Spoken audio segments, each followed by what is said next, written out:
y a de l'orage dans l'air. Je crois que ça va mal tourner. C'est le cas de le dire, car une tornade, ça tourne, et ça tourne vite.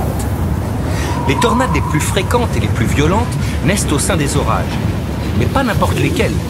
Des orages très puissants, que l'on appelle supercellulaires, et qui se produisent principalement en été. Ok, stop. Est-ce qu'on peut reprendre l'histoire depuis le début? À commencer par la formation de ces orages. Eh bien, en été, le soleil réchauffe le sol. Un air chaud et humide s'en échappe.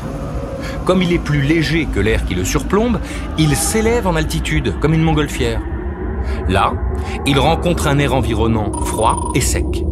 À son contact, l'air chaud et humide se condense pour former un nuage, le fameux cumulus. Ah oui, ces nuages en forme de chou-fleur.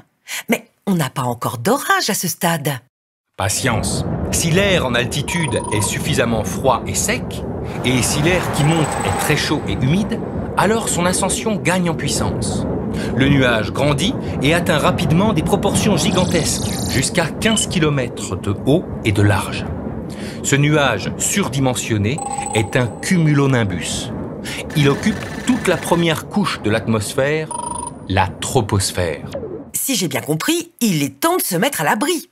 Pas tout de suite, car il manque encore quelques éléments pour obtenir un orage supercellulaire. Notamment, une importante variation de vitesse ou de direction des vents en fonction de l'altitude, ce que l'on appelle le cisaillement des vents.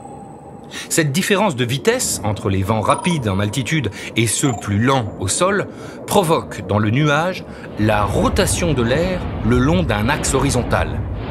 Ce rouleau horizontal est ensuite redressé à la verticale par l'air ascendant aspiré par le cumulonimbus. Une colonne d'air tourbillonnante et légèrement inclinée se crée alors. C'est le mésocyclone.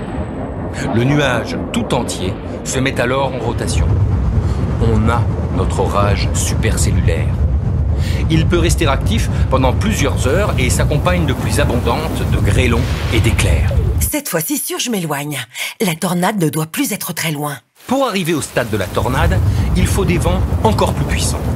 À l'intérieur du nuage, les pluies refroidissent l'air qui devient plus lourd et se dirige vers le sol.